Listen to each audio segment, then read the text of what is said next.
Fala galera, sejam bem-vindos a mais um ProShape Podcast, o podcast aqui do canal do Maurício Marques, 25 vezes campeão de fisiculturismo e há mais de 35 anos o Maurício treina atletas e não atletas.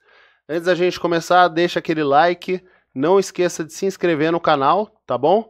E também deixa seu comentário aí dizendo de que cidade você é e também falando sobre aqui o nosso papo, tá? Para você participar aí do nosso podcast. E hoje a gente está aqui no episódio, mais um episódio do Maurício Responde, onde o Maurício reage aqui a alguns conteúdos que a gente coloca aqui na televisão, tá bom?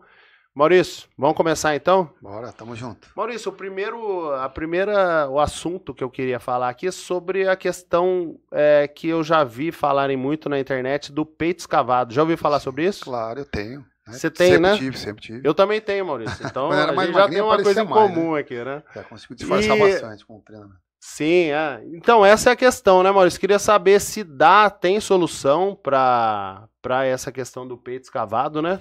E queria até colocar como exemplo, tem um criador de conteúdo aqui no YouTube que chama o Pinho, né? O Pinho Calistenia. Vamos dar uma olhada aí num trecho de um vídeo dele? Pode colocar o som aí, Gustavo. Pode. Ele tem bem acentuado, né, Maurício? Sim. Olha lá.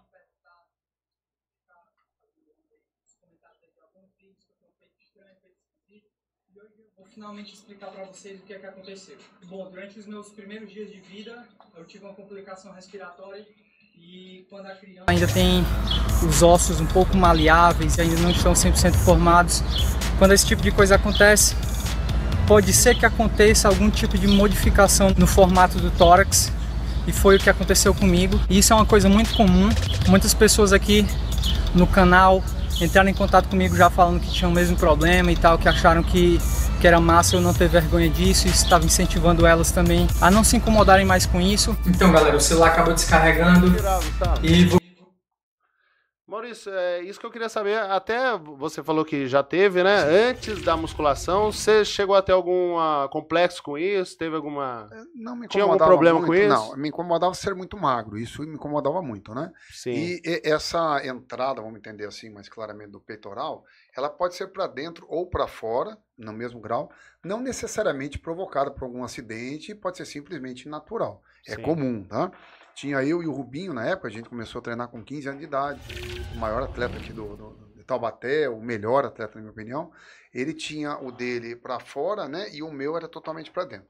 No caso dele, era bem feio também, porque tinha um peito muito pequeno e ficava aqui praticamente um osso saltado, né? Eu já na vi camisa, também, ficava assim na camisa, né? Sim. O meu, como ele entrava e não tinha tórax, ele me fazia assim. Então ficava um delta invertido, né? Sim. Mas aquilo não incomodava, repetindo, incomodava ser magro, né? Quando a gente começou a treinar, eu nem olhava para aquilo, eu olhava para o peitoral, eu queria ganhar peitoral, eu via os caras com aqueles peitos gigantes e tal, tórax, né? A gente fazia muito pullover para tórax, focado em tórax, e muito supino, muito exercício para peitoral, e a partir do momento que o peitoral saiu, né, projetou, tanto o Rubinho quanto eu arrumamos.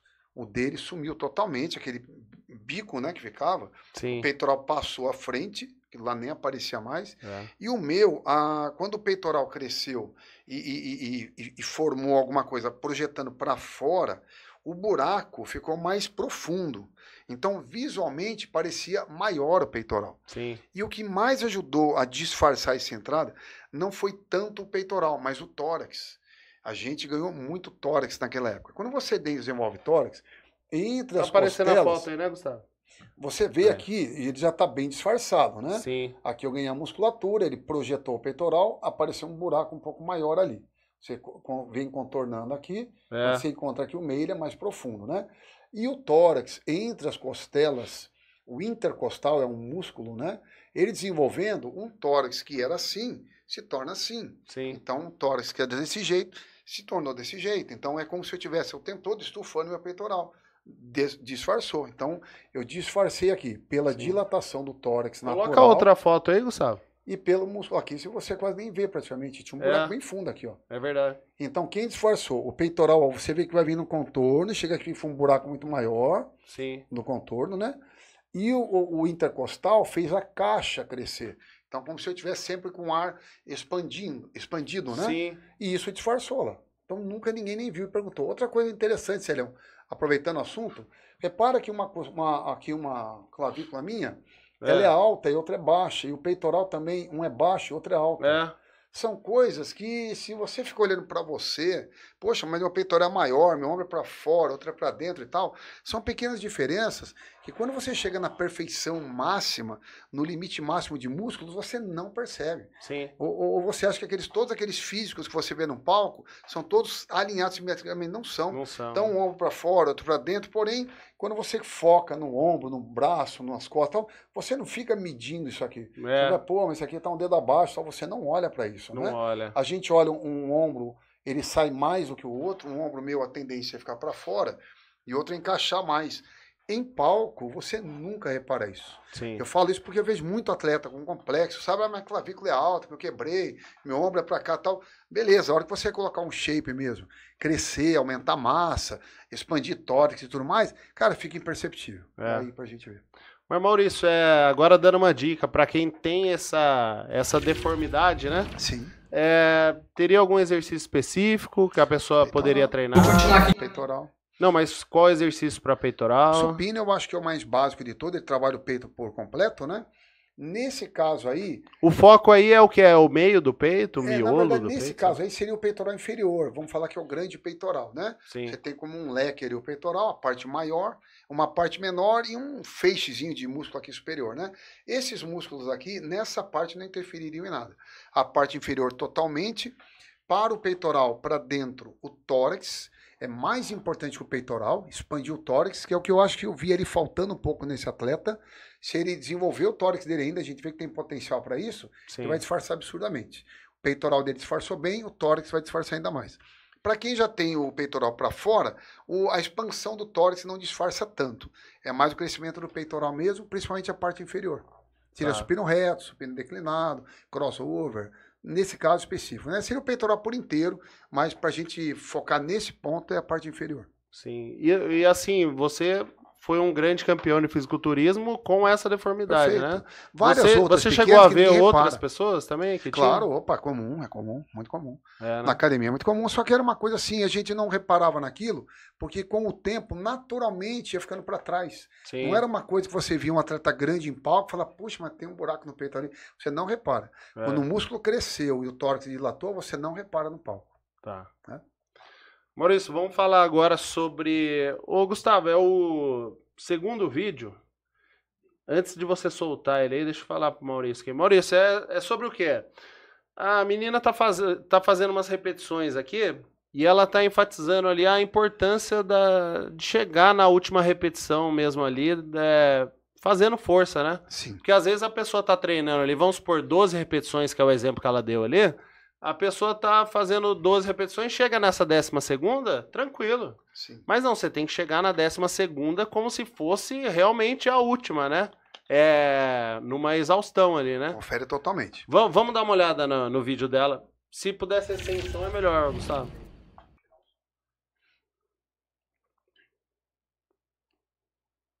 Olha lá, Maurício, ela tá ali a 11, 12, tranquilo, que eu vejo muita gente. Isso. E o jeito certo seria assim, a última repetição, né? As últimas, né? Ela fazendo uma graça aí de como seria. Não, isso. Tá perfeito. Você acha... E aí eu queria falar sobre realmente a importância dessa última repetição, né, Maurício? Ô, Celião, vamos primeiro entender o que é a careta, tá? Ninguém faz careta porque quer. Sim. E também não tem como não fazer careta quando está pesado. É impossível disfarçar. Posso até tentar, mas é impossível. Por quê? O que é careta? Eu estou mandando tanto impulso elétrico para o meu músculo e nem todas as fibras mais estão conseguindo assimilar ou receber essa carga.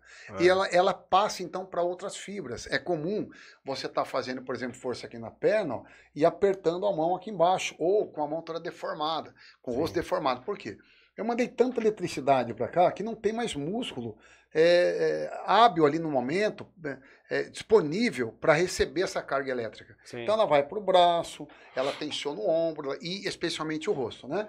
A gente até fala como personal que o aluno tem que fazer careta, só que não adianta ele forçar a careta, porque a gente percebe pela dificuldade do peso, né?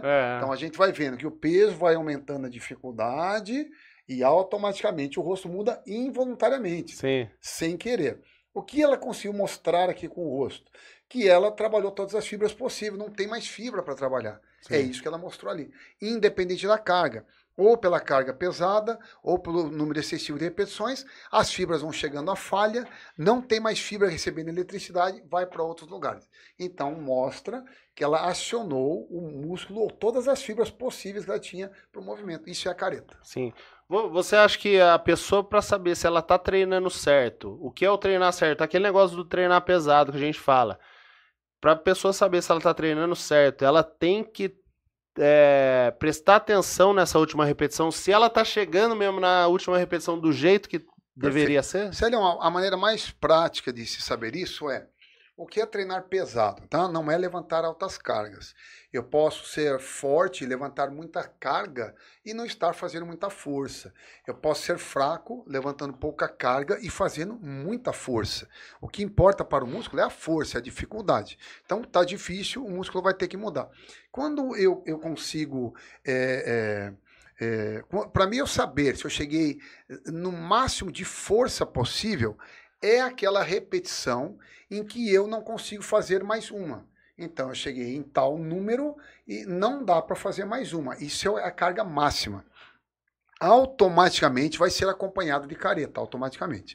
A força submáxima, às vezes eu quero não colocar tanta carga ali, não fazer tanta força por alguma alimentação, eu vou falar, Célio, chega aí na sua carga submáxima. O que é carga submáxima? É quando eu chego àquele número que eu determinei fazer, eu sei que daria para fazer mais uma ou duas. Então é uma submáxima. Eu terminei e falo, poxa, dá para fazer mais uma ou duas, então vou parar por aqui. Sim. Carga máxima. Eu fiz uma contração, uma repetição e falo, não dá para fazer mais nenhuma. Isso é carga máxima. E é a melhor. Eu vou te falar assim, se eu tiver que escolher para hipertrofia máxima, é melhor usar a carga máxima ou melhor carga submáxima? Para hipertrofia máxima, o ideal é carga máxima. Ah, mas então eu sou obrigado a fazer isso todo o treino? Não. Tem treino que eu quero destruir menos, eu estou em menos condicionamento de treino naquele dia, menos condição de treino. Então, naquele dia, eu posso limitar um pouco a minha carga, eu não vou deixar de ter hipertrofia, mas quando eu quiser o máximo de hipertrofia, o máximo de destruição muscular, eu tenho que trabalhar com a minha carga máxima. Entre a carga máxima e a submáxima, a máxima é melhor. Porém, se eu aplicar isso todo o treino, eu posso acabar me machucando. Então, tem dias que eu sei que eu posso aplicar a máxima, tem dia que eu sei que eu não posso. Quem vai fazer isso? Um atleta consciente ou um atleta com um professor ou um personal do lado. Tem que ter essa sensibilidade para saber se você está num dia bom ou no dia ruim. É uma das funções do coach. Sim. O personal trainer tem uma dessas funções. Não é só aplicar o treino máximo todo dia. É acompanhar o andamento do atleta, a periodização do atleta, o que ele fez a semana passada, se essa semana vale a pena ao máximo ou não, como é que ele está voltando do treino, há quanto tempo ele já está no treino, para falar, cara, hoje é dia de carga máxima, hoje não é dia de carga máxima. Então, o personal é a pessoa ideal para isso, o coach é ideal para isso. E o atleta consciente, ele vai perceber no dia. Cara, ele está bem, ele vai até o máximo. Ele não está legal, já está cansando ali e tal, ele vai na submáxima, ele vai ter hipertrofia, porém, entre as duas, a máxima é melhor. Sim, só finalizando esse exemplo dela aí, Maurício, se a pessoa chega na 12ª repetição e ela tá realmente conseguindo fazer, é sinal que é o peso ideal que ela teria que fazer, né? Celião, enquanto o atleta está levantando o peso, ele é mais forte do que o peso. Sim. Então ele está pondo uma força que a carga é menor. O problema vem quando a força se torna igual. Então não importa se é 1 quilo ou se é 100. Sim. Se eu pego 100 quilos e levanto, a minha força aplicada é maior que 100. Se eu estou colocando 10 quilos e ele começa a travar, é sinal que a minha força máxima é igual à carga. Sim. É onde, ali sim, há o risco da lesão. Mas é um problema também a pessoa tá na 12ª sabendo que se eu olhar ali, ela podia fazer 20, né? Podia fazer 20 com aquele peso que ela tá, né? A única maneira é ela ter a consciência de saber, não dá para fazer mais uma. Sim, cheguei na minha falha. Sim. Então ele pode, se ele vê que ele determinou lá 10 repetições e ele fez 10, pô, dá para fazer mais uma? Faz mais uma. Sim. É como o Valdemar diz, né? O músculo não conta, não precisa, para que deu 10. Não, eu posso ir além até o meu máximo e depois, se eu quero trabalhar em torno de 10, eu aumento a carga para então parar na 10ª. Ou, se eu não cheguei na 10ª, eu paro antes, abaixo a carga para chegar na 10ª. Ou, eu queria te falar de um treino muito bacana, eu vi uma vez, Edson Prado, era um Mr. Universo, foi Mr. Universo, né? Um gigante de fisiculturismo, old school. E ele treinava em torno de 6 repetições. E como ele fazia? Ele punha uma carga que ele travasse todo momento em cada série. Então tinha sempre alguém atrás dele, ele fazia lá para 6 repetições. Aí ele via, pô, dá para fazer mais, 7, 8, na 9ª ele travou. Aí descansava, a pessoa tirava, ajudava o peso, abaixava o peso. Aí ele ia de novo, até a falha. Aí 4, 5, não deu 6. Ele parava, abaixava o peso para 6. Então ele ficava manuseando o peso a cada série, para que em cada série ele chegasse na falha e essa falha chegasse perto dos 6. Sim. Foi um dos treinos mais intensos que eu já vi assim, alguém aplicando. Só um detalhe aqui, parece mentira se eu contar, mas eu vi, para falar a verdade. Eu cheguei na minha época a levantar elevação lateral, roubando 30 quilos de cada lado. Eu falei, cara, é muito peso, cara, estamos muito bem. E aí eu fui para São Paulo um dia, assisti um curso do Edson Serafim. Rapaz, ele colocou 50 quilos de cada lado e fez, cara. Ele colocou 50 quilos balançando aqui, elevação lateral com 50 quilos de cada lado. Caramba. E ele tinha essa metodologia aí. Ele ia até a falha, ele punha um número específico para ter o foco naquele número, passou do número, ele aumentava o peso, baixou do número, ele abaixava o peso e chegava sempre no limite. Então, ele aplicava exatamente isso. Ele buscava a falha em cada repetição. Sim. Ah, mas se não fizer assim não cresce? Lógico que cresce. Porém, qual cresce mais? Desse jeito. Sim. Interessante. Ô, Gustavo, vamos agora pro... depois desse vídeo. É o segundo vídeo depois desse. É do Gringa Maromba. Que esse daí, bota o áudio, por favor. Que é dublado. É um treino do Arnold aí, ô Maurício, de tríceps. Isso, volta ele do começo, senão vai pegar do meio.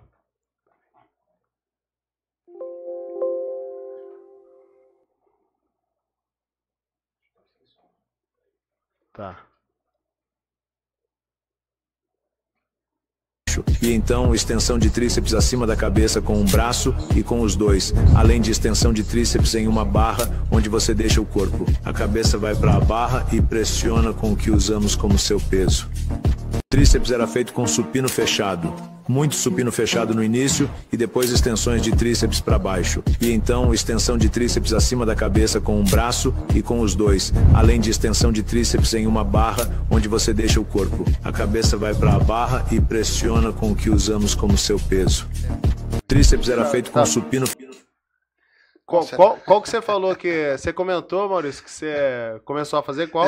Não, eu assisti esse videozinho e falei, cara, é isso aí, vou começar a fazer, tinha esquecido. No supino fechado, você vai lembrando, né? Você vai lembrando. Não, então, na época lá, na década de 90, eu lembro que faziam muito com o supino fechado. Eu nunca mais fiz, Eu, às vezes, lembro, coloco na série de um aluno ou outro, mas não é uma prática como era antes. Né? Era praticamente básico, né? O teste era básico, o supinado era básico, né? O pulley já não era usado tanto, até porque naquela época não tinha ainda crossover. Sim. A gente tinha um puxadorzão. Então, cara, fazer um tríceps num puxador era meio estranho, né? Então, você usava muito com halter, usava muito com barra, usava muito o francês com barra, francês com halteres e o supinado, né? Bom, pra gente entender assim, grosseiramente, Celião, não entrando muito na cinesiologia, na ciência do movimento, mas vamos entender assim. Quando eu faço uma extensão do meu cotovelo e ombro, eu uso 2 articulações para fazer a contração do meu tríceps. Vamos entender basicamente que eu tenho 3 cabeças. Põe uma outra foto melhor dele aqui. Eu tenho 3 partes básicas do meu tríceps, né? São 3, né? Eu posso falar ali, mostrando o tríceps dele, eu consigo mostrar. Parou aqui, ó. Eu tenho aqui basicamente a cabeça curta, a cabeça média, ela é um pouco maior, e a cabeça longa, ela sai daqui do cotovelo lá por baixo, até lá em cima. Vamos entender que é uma placa, né? Então vamos entender a estrutura do tríceps. Eu vejo ela no Arnold, eu vejo, né? Eu tenho a de fora, vamos entender assim, a de dentro e a de baixo, né? Quando eu faço com 2 articulações, eu faço uma carga máxima nas 3. Então eu aciono bastante a interna, vamos entender assim, a externa, a de fora, a de dentro e a de baixo, tá? Eu empurro, são 2 articulações, a carga usada é muito maior, outros músculos entram para ajudar o movimento e eu consigo explorar o meu tríceps ao máximo.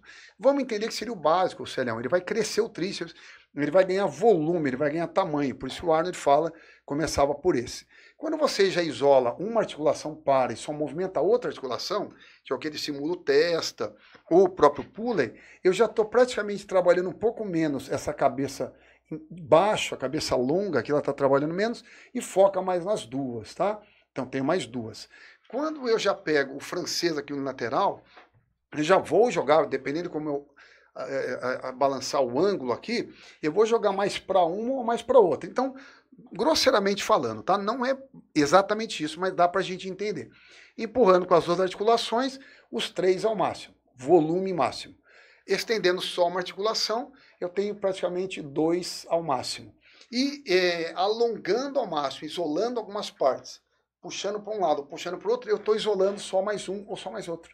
Então vamos entender assim, 3, em outro exercício 2, em outro exercício 1. Um basicão, um mediano e um unilateral e um isolado. Então que ele trabalhou máximo de volume, depois desenha um pouco e depois contorna, em outras palavras para a gente entender. Sim. E ele aprendeu isso, rapaz, acredito que ele não aprendeu isso num livro de cinesiologia, acredito que ele aprendeu na prática, tanto do que ele fez e foi adaptando, quanto outros atletas. Ele seguia muito John Grimek, como chama aquele?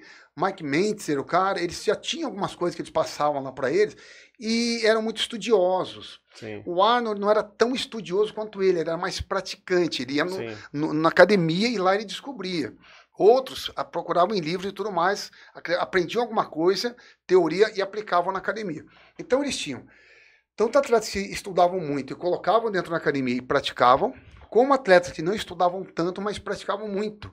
E com isso a ciência estourou. Chegou na década de 90, que é o fisiculturismo auge, onde eles foram aprendendo com o atleta, passando para o outro, até chegar, como eu falo, década de 90. Então essa ideia do Arnold, de, cara, fazer um que pega tudo por igual. Depois isolar mais 2, depois só mais um, cara, ele aprendeu dentro da academia fazendo. Sim. Então, aprenderam isso, coloca na academia e depois dá um retorno aí.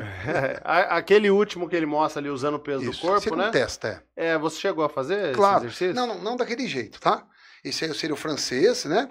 Testa com halteres. Dá pra fazer no Smith aquele ali, né? Inventar eu nunca fiz, aqui eu nunca fiz, né?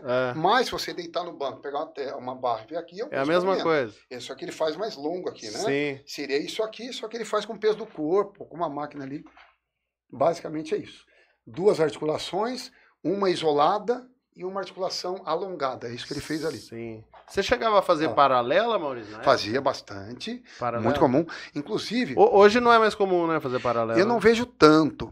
Eu já vi bastante gente machucar, inclusive, na paralela. Mas machuca o ombro? Machuca o ombro. Já vi peitoral estourando, já vi cotovelo machucar, já vi machucar, como você falou, articulação de ombro, né? Sim. Ó, eu tinha aqui em Taubaté o Dozinho. O Dozinho foi o cara mais forte do supino que eu conheci na época. E ele, magrelinho, fazia muita paralela.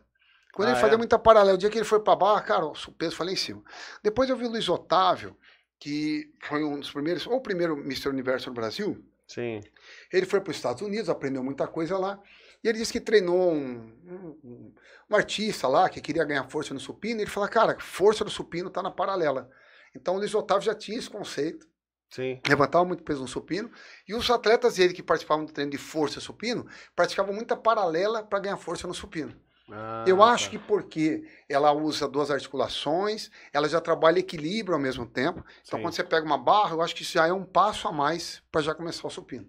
Então, paralelas é um pouco agressivo, mas é um exercício que ajuda demais na força do supino. Outra coisa interessante, se você for procurar um exercício assim, que trabalha o maior número de músculos ao mesmo tempo, nele seria paralela. Paralela eu trabalho peitoral. Se eu inclinar mais o meu corpo, eu foco mais no peitoral e menos no tríceps. Se eu manter meu corpo mais reto, eu foco mais no tríceps do que no peitoral. Porém, ele trabalha peitoral, ombro, tríceps e dorsal no mesmo aparelho. Quer dizer, só escapa ali. Também? Dorsal trabalha também. Caramba. Ele tem que estabilizar o movimento e até ajudar o braço a baixar, né? O único movimento que não trabalha numa paralela é o bíceps. Entendi. Ô, Gustavo, então vamos pro próximo agora. É o terceiro vídeo que eu te mandei, é o José Maria Santarém. Vamos ver o que ele falou, Maurício. É esse mesmo, né? Isso, esse mesmo. Põe o som aí pra gente. Com dor na coluna, ela vai fazer força ainda? Pois é, isso aqui precisa ficar claro. Ela vai fazer exercícios num aparelho de musculação com cargas mínimas, com amplitudes mínimas, que não é uma força. Para ela viver a vida diária, ela faz mais força. Para subir uma escada, para carregar um objeto, ela às vezes nem consegue, porque está com dor. Lá, ela consegue, porque é tudo mais leve do que a vida diária dela. Só que a repetição dos exercícios num determinado músculo, ela vai ganhando força nesse músculo. Isso, repetição, progressão, com regularidade, então ela vai melhorando. Mas ela começa de uma forma assim, até assustadoramente leve. A pessoa fala, mas só isso? Só isso?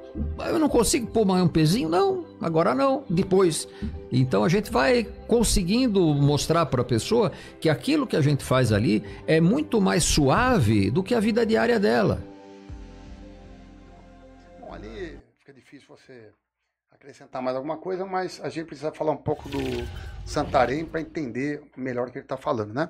Basicamente o que ele está passando ali, Celião, é que a musculação ela é tão segura que eu consigo pegar uma pessoa que está numa cama, está com dificuldade para se movimentar, trazer ela para uma sala de musculação, fazer algo compatível a uma fisioterapia dentro de uma sala de musculação e ir migrando essa pessoa até a musculação propriamente dita, né? Que seria o mesmo trabalho já com uma carga elevada. Mas ele tirou da cama, reabilitou no equipamento e depois ele pode levar a força máxima, né?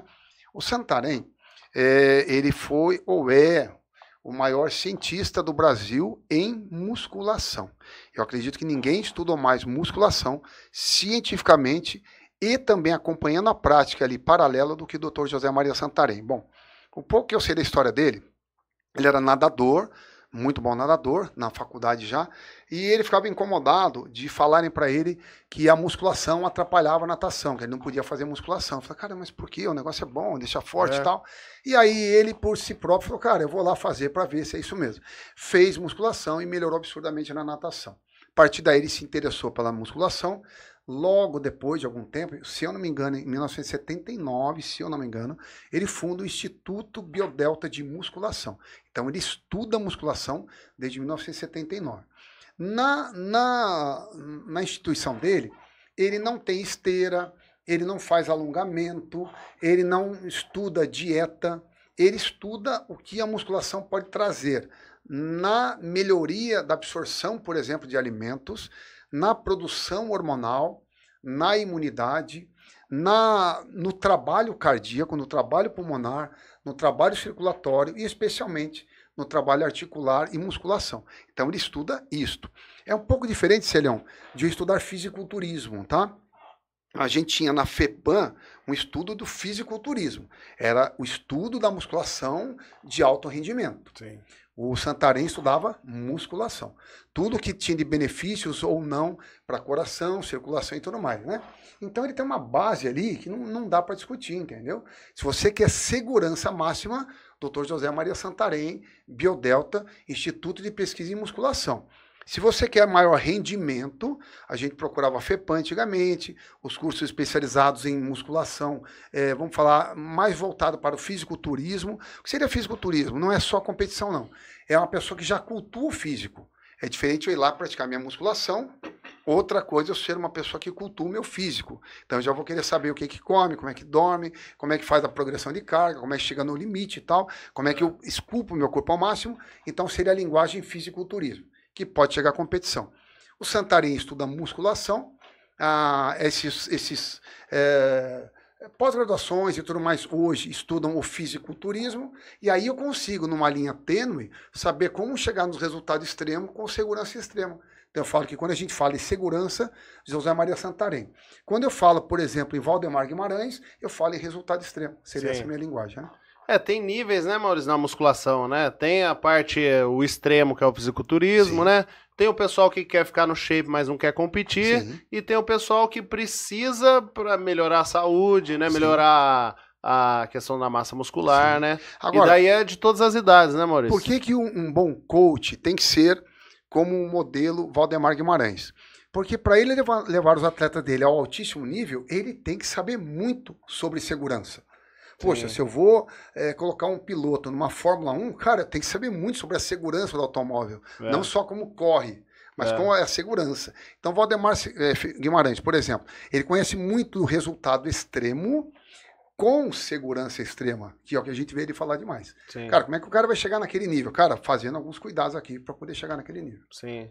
É que eu acho que a musculação, ela aparece tanto pelo fisiculturismo, que às vezes uma pessoa, às vezes uma certa idade que precisa, o médico fala, você precisa fazer musculação, a pessoa já acha que é aquele negócio do cara, já fica com medo. Mas os caras estudando a Fórmula 1, Sim. repetindo como o Valdemar faz, fica fácil trazer um resultado máximo para um idoso. É. Com o Santarém segurando ao máximo o freio ali da segurança, eu consigo, alinhando os dois conhecimentos, levar o idoso um pouco além. Sim. É a minha visão. É. Eu vejo até isso acontecer, eu acho que até mesmo no caso da creatina, que a creatina ficou muito famosa no meio agora do fisiculturismo, da musculação, e quem é idoso às vezes poderia tomar, porque ia ter um benefício mesmo sem treinar, até era... Assim. A pessoa às vezes fica meio assim, não, isso daí é coisa de quem... Tem umas puxa coisas ferro. que é muito assim... É tabu, né? A pessoa cria um tabu. É. Porque, veja bem, em primeiro lugar, o corpo produz creatina. Então não é Sim. nada novo que você tá pondo, que nunca ninguém viu. Cara, É. você produziu, acho que mais creatina quando você nasceu, quando você era criança, do que nunca, né? É. O corpo tá mais do que acostumado. Então, repor alguma coisa que o corpo tem que se alimentar, especialmente da carne vermelha, e já produz, não é novidade nenhuma. É, claro. Né? E ainda mais com estudo científico mostrando somente pontos favoráveis e nenhum ponto negativo. Ah, mas o cara que tem problema de rim, cara, mas esse cara que tem problema de rim não pode comer também tomate, não pode tomar leite, então não é a creatina o problema, mas enfim, né?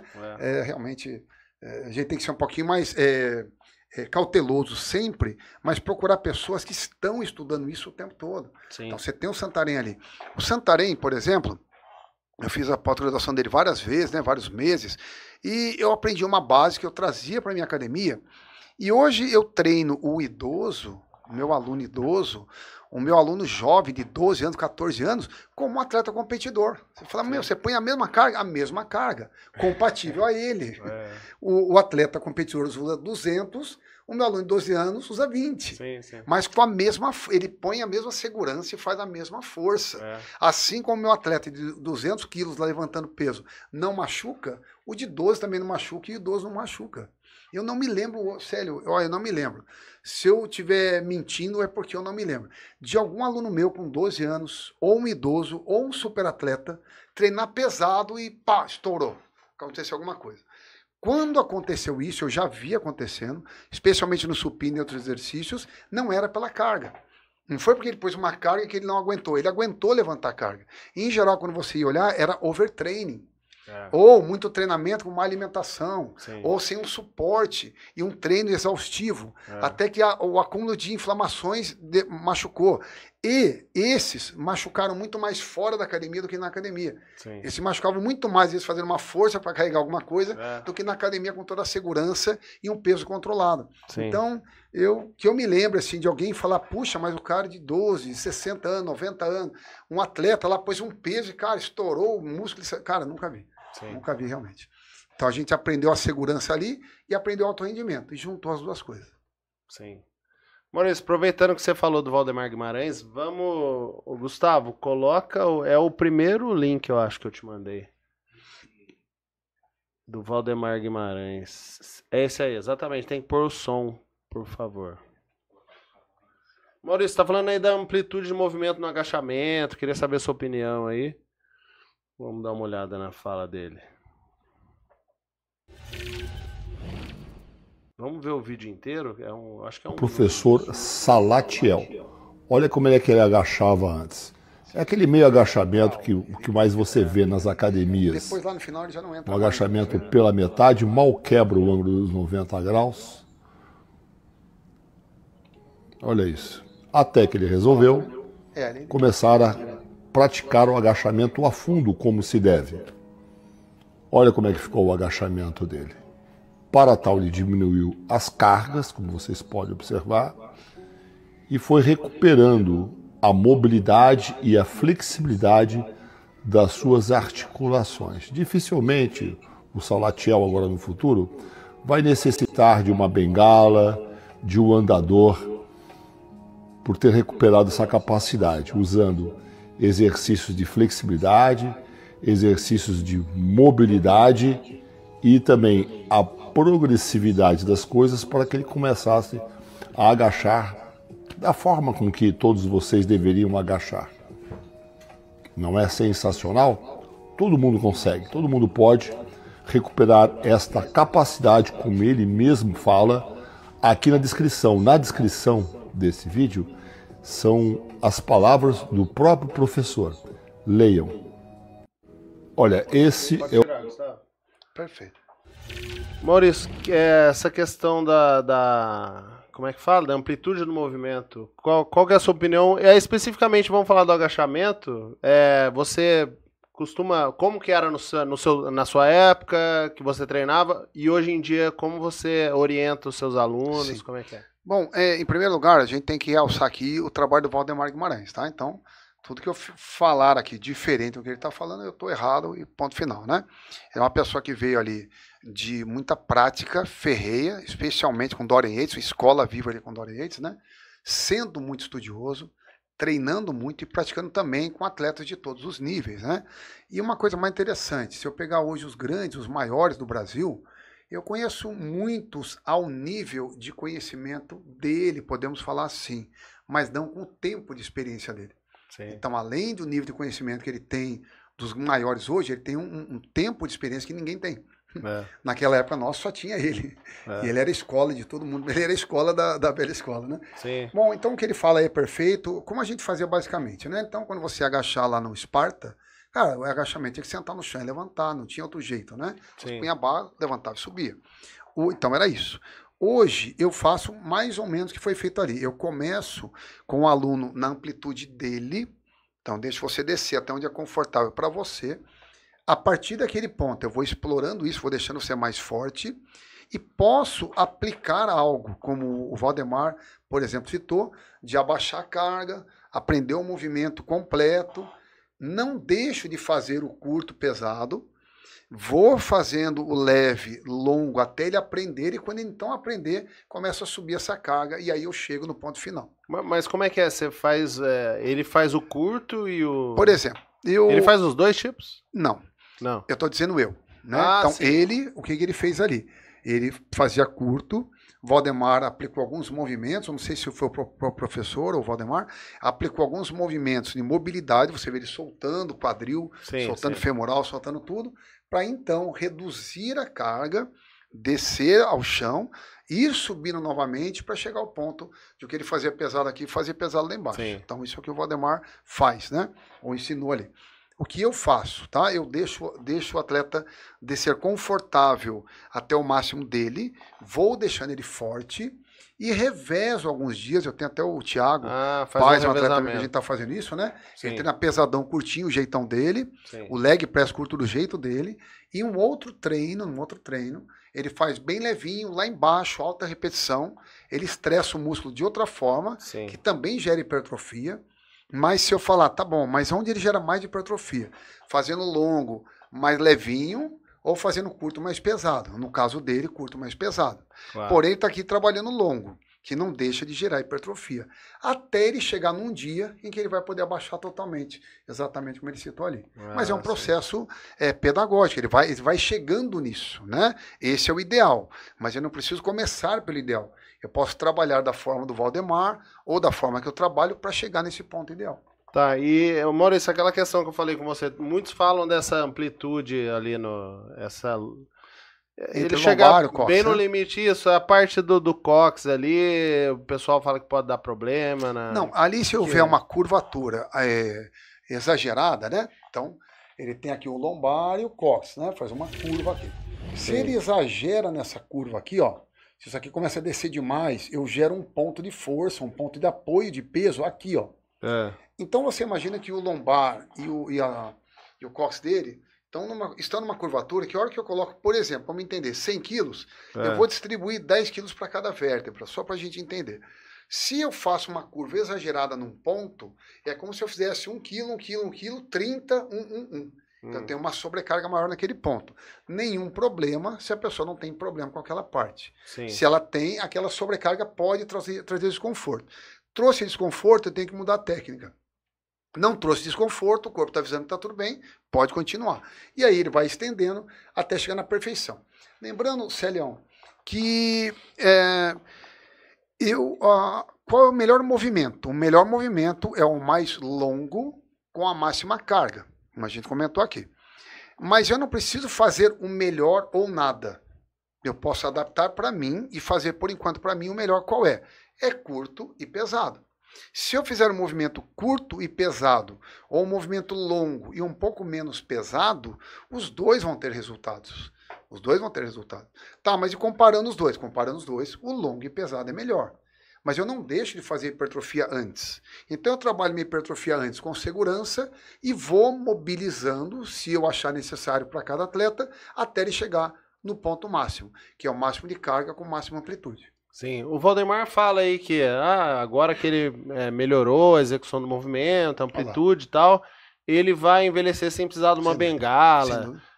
Eu até comentei com você que você falou que não é o caso, mas que a musculação deixa a gente mais... a gente vira meio que um robô, né? E não é o caso? Não, Como é que é essa? Seria uma pura impressão, não tem isso não.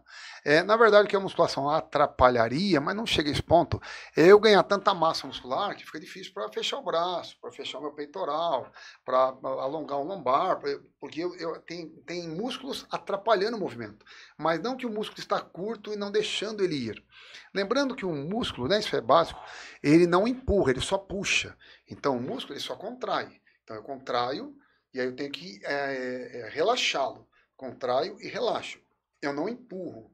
Agora, se eu tenho meu músculo hipertrofiado, ele não cresce só nesse sentido, mas também nesse. Então eu tenho um pão maior ali. Então se o meu movimento vir até aqui, com o músculo agora maior, eu consigo ir mais longe. Tem um outro trabalho, mas para não entrar muito complexo, um pouco complexo, é o complexo de Golgi, é até onde você vai deixar o músculo ir, que é o trabalho de flexibilidade. Então, ao invés de eu deixar o meu músculo vir até aqui, eu faço um trabalho para ele ir um pouco mais. Lembrando que eu tenho um ponto perfeito de flexibilidade.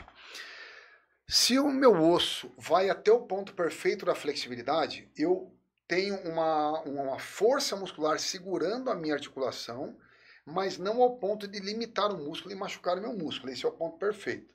Se eu flexibilizo demais, uma bailarina, uma pessoa muito alongada, eu tiro um pouco a proteção dos ossos, porque o meu músculo vem até aqui. Se o complexo de Golgi não é o alongamento, é onde ele trava. Se ele deixa ir muito longe para eu conseguir pegar as costas do outro lado e tal, eu tiro a minha proteção dos ossos. E se eu deixo meu músculo com o complexo de Golgi muito perto, ele não passa disso aqui, eu corro o perigo de baixar o peso um pouco mais do normal e machucar meu músculo. Então vamos entender assim, o músculo é mais tenso ou menos, tenso não, com um complexo de Golgi menor, ele indo só até aqui, eu posso machucar o meu músculo. Se ele vai demais, eu posso machucar a minha articulação. Então eu tenho um ponto X ideal. E um coach, um avaliador físico pode determinar isso para você. Olha, Celhão, até aqui você está na perfeição. Até aqui o músculo está em risco. Até aqui a articulação está em risco. Então, eu não preciso ser flexível a ponto de dobrar meu braço lá atrás. Mas eu preciso ser flexível ao ponto de chegar no ponto ideal. Nesse ponto ideal existe. Um bom educador físico faz uma avaliação e te mostra onde é que é esse ponto. Sim. Maurício, só repetindo. Então, esse ponto que eu te falei, ali ele estava abaixo antes, o Valdemar trabalhou ele, ou ele trabalhou, e agora ele conseguiu o complexo de Golgi perfeito. Ele vai ao ponto perfeito. Sim. Você acha que se o praticante de musculação, tendo ele uma grande... um grande volume muscular, no caso desse rapaz, ele não tem um grande volume muscular, mas assim, tendo ou não, mas essa pessoa está se sentindo um pouco travada, um pouco meio robótico, você acha que ele deve, então, fazer exercícios de mobilidade? Não, veja bem. Sim, tá? Se estiver incomodando ele, sim. Isso seria abaixar as cargas? Não. O trabalho de mobilidade é isso que ele está fazendo aqui, ó. Antes do treino de musculação? Seria um alongamento? Eu aconselho o trabalho de mobilidade em uma sessão de treino. Ele vai aqui treinar a mobilidade. Tá? Daquele grupo muscular específico do dia. Ele tá soltando o quadril. Você viu ele soltando o quadril ali. Ele está praticando mobilidade, tá? Eu recomendo fazer num horário, tá? E depois o treino. Então ele vem, aquece o corpo, dá uma leve alongada se for necessário e treina. Em outro horário, ele faz a flexibilidade, tá? Eu acredito que o Valdemar, ele já faz tudo junto. Ele já mobiliza para já treinar, tá? Então, acredito que nenhum nem outro tá errado. Acho que são duas metodologias. Eu falo, pô, já vai treinar? Aquece lá e já treine, entendeu? Ficar muito tempo alongando e tal. Mas se fizer, nenhum problema. Então, a mobilidade vai deixar mais confortável o meu treino. Porém, não vai impedir hipertrofia. Eu não deixo ele crescer se eu sou mais curto. Porque teve um aluno meu que perguntou esse dia. Professor, acho que meu bíceps é meio curto e tal. Será que ele vai crescer? Eu falei, cara, uma coisa é uma, outra é outra. Então, a mobilidade melhora o conforto e o movimento. Sim. Um movimento bem confortável, pesado, ele é melhor longo e pesado do que curto e pesado. Porém, o curto e pesado também faz hipertrofia. Também faz, eu não sou obrigado a fazer. É melhor fazer? É melhor, mas eu sou obrigado? Não sou obrigado. Agora, o Ronnie Coleman fazia espacate, Norton James fazia espacate, acho que o Sardinha fazia espacate. Tinha atleta, eu tocava meu pé no meu tamanho maior, tocava a mão no chão, encostava uma mão atrás da outra. E hoje eu não tenho uma massa muscular mais e não consigo mais fazer isso. Sim. Então, mobilidade é uma coisa, né? Hipertrofia, vamos falar que é outra coisa. Tá. Ô, Gustavo, vamos então agora pro... É o penúltimo, Gustavo. Sem ser as fotos do Maurício, daí tem uma menina, depois tem... Isso, exatamente. É uma fala do Samson Dauda. Pera aí, Gustavo, antes de soltar. Isso, deixa o som. O Samson Dauda é o último Mr. Olympia, né, Maurício? Da Open, né?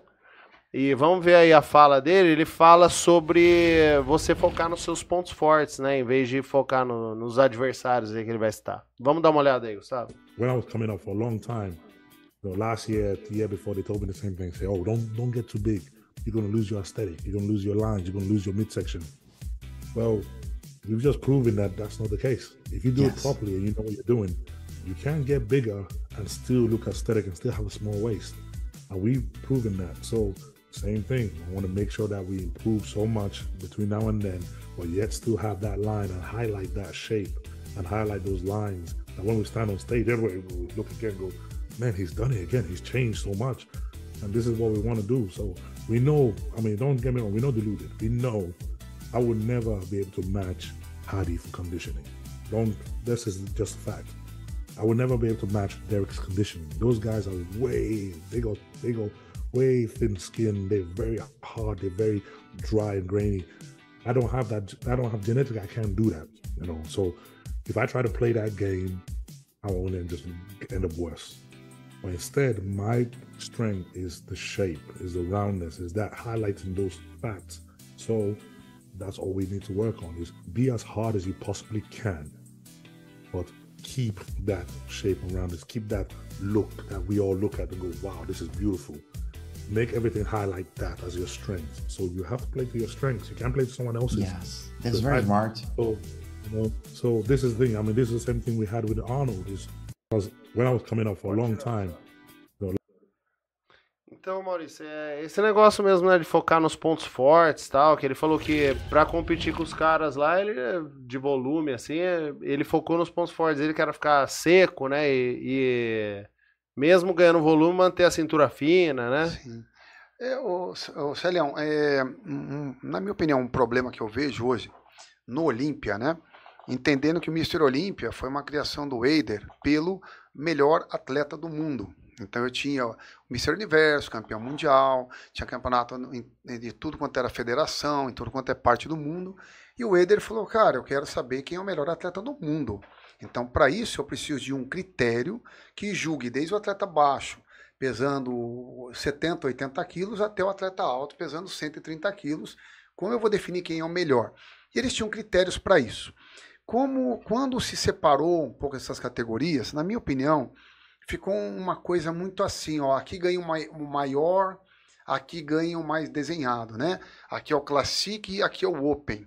Aí a minha pergunta continua, tá bom, mas esse é o Classic e esse é o Open, os dois são Olímpia, mas quem dos dois é melhor? Qual dos dois é melhor? Fica difícil para julgar, porque a partir do momento que eu pus uma categoria, a prioridade é tamanho, e na outra a prioridade é desenho, esse vai ganhar aqui, o outro vai ganhar lá. Se esse aqui for para lá, ele perde. Se esse aqui for para cá, ele perde. Então, entendendo aí a visão do super campeão Olímpia Open, se hoje simplesmente julgasse o melhor atleta, não olhando só para o volume, mas para a totalidade, eu poderia lembrar sempre que o volume é o critério mais importante. Porém, o mais importante, então vence o maior? Não. É o mais importante acertar o tamanho primeiro. É isso que eu quero dizer. Sim. Quanto mais tamanho, melhor? Não. Marcos Ruhl foi um dos maiores atletas que já pisou num palco e não pegava entre os maiores, os melhores atletas do mundo, né? E atletas menores, como Lihane do que ele e tal, Liprist, né? Era o tamanho do Liprist. O Liprist era muito grande para o tamanho dele, ele era pequeno. O Lihane era muito maior que ele. Então, no volume do Liprist, ele era enorme. No volume do Lihane, ele era enorme. No volume do Marcos Ruhl, ele passou o tamanho. É a minha opinião. Tanto é que ele perdia por isso. O atleta precisa, desde o atleta iniciante até um atleta profissional, olímpico, Olímpia, desculpe, ele tem que colocar tamanho e arrumar. Coloca tamanho e arrumar. Sempre foi feito assim. Perdeu-se um pouco a mão quando a gente falou agora é o maior. Então vamos pôr tamanho, tamanho, tamanho, tamanho, e se perdeu bastante a forma. E foi o que esse atleta falou. Não, eu vou pôr tamanho sem perder a minha forma. Sim. E ele deu atenção para a forma e não somente para o tamanho. Então o tamanho é importante, sim. Acertar o tamanho perfeito. Primeiro eu acerto meu tamanho perfeito, arrumo a minha simetria, defino para mostrar o que eu tenho, e a harmonia é que vai definir se esse atleta é o melhor ou esse atleta é o melhor. Então, hoje, numa categoria do Mr. Olímpia da década de 90, eu conseguiria colocar o Sebum, ele e outro na mesma categoria, e dizer, cara, segundo os critérios de tamanho, simetria, definição, shape, harmonia e tal, qual é o melhor atleta? Eu poderia fazer isso hoje. Hoje eu já não consigo mais. Aqui, nessa categoria dele, a prioridade é olhar para o tamanho. Ele tá bem pra caramba tá aí, né? Muito bem, lógico, melhor. Na categoria do Sebum, a prioridade é olhar para o desenho. Sim. Então, esse vai ganhar aqui e o outro vai ganhar lá. O outro vai perder aqui e esse vai perder lá. Sim. Se eu tivesse um critério um pouco mais harmonizado, eu colocaria os dois na mesma categoria. Como subia? Lihane, Lilabrada, Rick Gaspari, Berdemey, na mesma categoria, pelo mesmo critério, eu dizia, cara, o Lihane esse ano foi maior. E eu poderia, de repente, pegar um Liprist, se ele acertasse alguns pontos dele, e vencer o Lihane no palco, sendo menor do que ele. Porque ele levaria outras vantagens, ou seja, tudo seria contado em ponto, não só o tamanho. Sim. Seria interessante se fizesse uma nova competição assim da forma antiga, não seria? Então, eu acho que isso, talvez financeiramente, eu não sei quais são os critérios, mas foi depois que o Weider saiu do comando que se mudou um pouco isso, né? Sim. Porque o Weider com certeza não permitiria isso, porque seria uma coisa assim, cara, ele criou um campeonato para definir quem é o melhor. E agora definiram ou dividiram esse campeonato em dois melhores, o maior ou mais desenhado. Eu acho que não podia ter tido essa divisão, não no Olímpia. Sim. Poderia ter isso nos Mr. Universo, nos Mundiais, sem dúvida nenhuma. No Olímpia ficou um pouco exatamente como eu te falei. Esse é o melhor na Open, o outro é o melhor na Classic, mas quem é o melhor atleta? Cada um na sua categoria. Sim. Né? Seria uma coisa que se perdeu, acho que não dá para resgatar, mas só para a gente relevar que é exatamente o que esse atleta diz. Ele colocou o máximo de tamanho sem esquecer da forma, exatamente isso. Eu acho que eles fizeram várias categorias para ficar mais vendável, né? Para ficar um negócio mais... a propaganda ser maior, né? Atinge vários públicos ao mesmo tempo. Eu já não entendo realmente. Eu acho que, por exemplo, na luta, você poderia fazer alguma coisa assim. Sim. Tá, tem a luta peso pesado, médio, leve, tal. Tá, mas quem é o melhor atleta do mundo? Quem é o melhor lutador do mundo? Então, a luta também foi isso que aconteceu na luta, né? No UFC lá, por exemplo, tinha lutadores de vários estilos se confrontando, então, né? Seria ideal. E daí agora o negócio é diferente. Não, você pega agora lá, o melhor lutador, uma luta de boxe, ok. Você vai pôr lá o atleta da leve, da média e da pesada. Beleza. No boxe é um pouco difícil, porque inevitavelmente o maior vai ganhar. Inevitavelmente. Muito difícil o pequenininho conseguir vencer um grande, né? Sim. Mas o fisiculturismo eu consigo fazer isso, porque não tem contato. Então é o que eu acho de beleza melhor do pequeno e o que eu acho de beleza melhor do grande. Então eu consigo fazer isso. Sim. Na luta repetindo fica um pouco mais difícil, fica um pouco de covardia, né? Mas aqui não é covardia. Eu já vi uma competição, falo sempre isso, na minha época lá, Enzo Perondini, cara, o maior atleta do Brasil em tamanho no palco. perdi as medidas dele aqui, acho que não vou lembrar as medidas dele, mas 140 quilos, 113 quilos definido. Cara, absurdamente mais alto que eu. A minha coxa era a panturrilhas dele e tudo mais. E o José Carlos, 1,60 m de altura, um atleta, isso aqui perfeito, uma escultura perfeita, e subiu os dois no palco. E quando você olhava no palco para um atleta e outro atleta, você falava, cara, esse aqui é mais perfeito. Sim. Esse aqui ganhou. Não saiu da porrada no outro, nem, não ia ser covardia. Quem era mais bonito, o José Carlos ou o Enzo Perondini? Cara, o José Carlos ganhou. Então isso é possível fazer no Olímpia, era possível fazer, não sei se agora resgatar isso fica difícil. Mas hoje, dentro do que isso acontece, eu posso te dizer que é o que esse atleta fala é o ideal. Ah, é a Open, é mais tamanho, então vamos por tamanho? Não. É mais tamanho desde que não perca a forma. Exatamente o que ele fez. Sim. Legal. Maurício, vamos ver agora a... Gustavo, coloca aí a Ruivinha de Martins. Pode... Acho que tem. Pode colocar, né?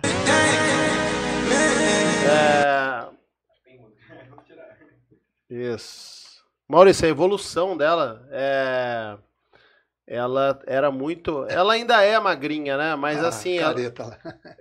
Então, fazendo careta. Ela era muito magrinha, eu acho que participou da Fazenda, o reality show, e agora tá viralizado, porque especificamente até nas pernas ela ganhou muita massa muscular. Bacana. E fez um trabalho forma, né? Isso, fez um trabalho natural, né, Maurício? Aparentemente aí. Independente disso, independente. Independente que eu posso te dizer o seguinte, Celião, você pode dividir um biotipo em ectomorfo, mesomorfo, endomorfo. Eu não olho para esse lado, tá? Eu olho para o atleta de duas perspectivas, né? Anabolismo. O atleta tem um bom anabolismo, que é a capacidade de ganhar músculo ou não, é uma coisa. Sim. E ele tem um bom metabolismo ou não, ele tem facilidade para emagrecer ou não. Então a gente pode dizer que essa atleta tem as duas coisas, tá? Ela tem um bom metabolismo, né? Tem uma facilidade para emagrecer, isso é ótimo. Sim. E ela tem um bom anabolismo. Você vê que ela treinando, independente de usar alguma coisa ou não, a gente vê que ela treinando, se alimentando, com certeza se dedicando, ela ganhou massa muscular. Né? Uma pessoa que tem um mau anabolismo, nem com anabolizante ganha massa muscular. Todos têm resultados, todo mundo ganha, tá? Mas ganhar de maneira expressiva é para poucos. Sim. Até mesmo com anabolizante. Sim. Então, mesmo que ela tivesse usado anabolizante, se ela ganhou isso de massa, é porque ela tem um bom anabolismo. Sim. Então, eu julgo essa atleta como uma atleta de bom metabolismo e bom anabolismo. Bom anabolismo, capacidade de ganhar músculo, e bom metabolismo, grande facilidade de queimar gordura. Fora isso, a gente já vê um ombro aberto, já vê uma estrutura aí que favorece bastante a ela, né? Sim. Ela realmente, ela potencializou o que ela tem de bom. Agora, aqui a gente está conversando, mas todo mundo consegue isso?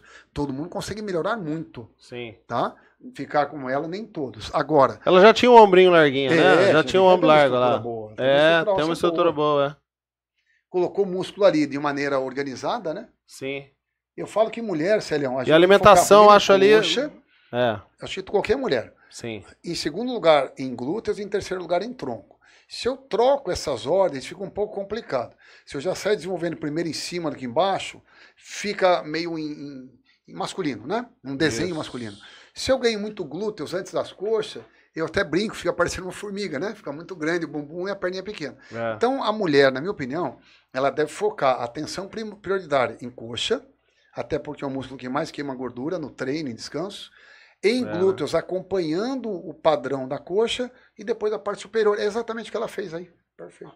E treinar pesado, né, Maurício? Sempre, pesado. né? Olha lá, careta. Fazendo careta. Não tem outro jeito, Celião, não tem. E, Maurício, no caso dela aí, eu acho que ela deve ter apertado bem, assim, na alimentação, né? Eu acho que ela já deve ter um bom metabolismo, tá? Essa tendência dela ser magra é um fator de ajuda para o fisiculturismo, né? Eu acho que os maiores fisiculturistas do planeta, ou pelo menos a grande maioria, Arnold, Loferrino e grandes outros, eram caras de metabolismo rápido, magros, e de anabolismo bom, facilidade para ganhar músculo, basicamente. Tem um Liprist, por exemplo, que ele era mais endomorfo, era mais gordo, ele não tinha um bom metabolismo, mas ele tinha um bom anabolismo, então pelo ganho excessivo de massa muscular, seja com anabolizante que for. Lembrando que uma pessoa que não tem um bom anabolismo, nem com anabolizante vai ficar daquele tamanho. Ele ficando do tamanho que ele ficou, facilitou o metabolismo dele. Conseguiu ser um Mr. Olímpico dos maiores, né? É verdade. Bom, lembrando que Você que não conhece ainda, o Maurício tem uma plataforma, né, Maurício, de curso, que é o www.saudeforça.com.br, e lá tem treinos também para quem é iniciante, né, Maurício? Na verdade, ali seria uma plataforma de treinamento. O que eu fiz ali? Eu reuni com muito trabalho, foi muito difícil, um treinamento que serve para o iniciante, intermediário, avançado, homem e mulher. Ali eu dou um protocolo e explico como adaptar aquele protocolo a cada um. Não é um treino, ó, faz todo mundo isso que vai dar certo. Eu explico exatamente ali, tem execução de movimento para mulheres, para homens, o que aquele exercício pega, o que ele trabalha na articulação, no músculo, qual é a função daquele exercício, como adaptar ele para mim, em que fase adaptar uma série, outra ou outra, e como ajustar essas séries para mim.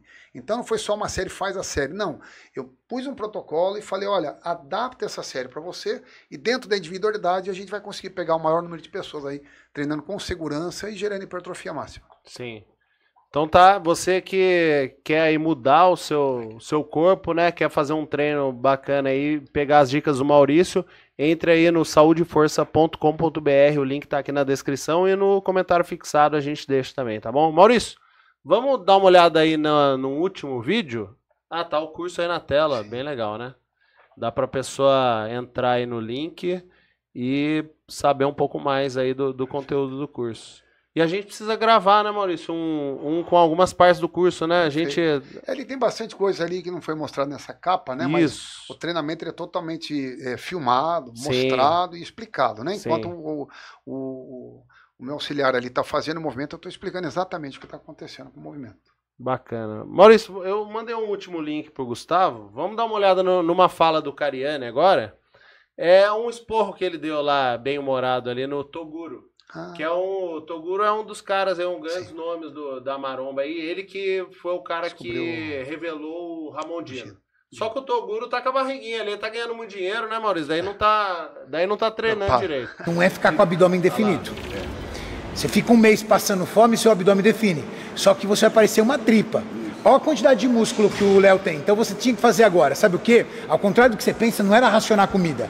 Era comer saudável, comer mais, treinar mais, acelerar o seu metabolismo, que nem o Fê falou, chegar, passar o final do ano que você vai vacilar, não tem jeito, e chegar em janeiro com um pouco mais de densidade, com um pouco mais de volume, com um pouco mais de músculo, para começar um trabalho e cortando devagar.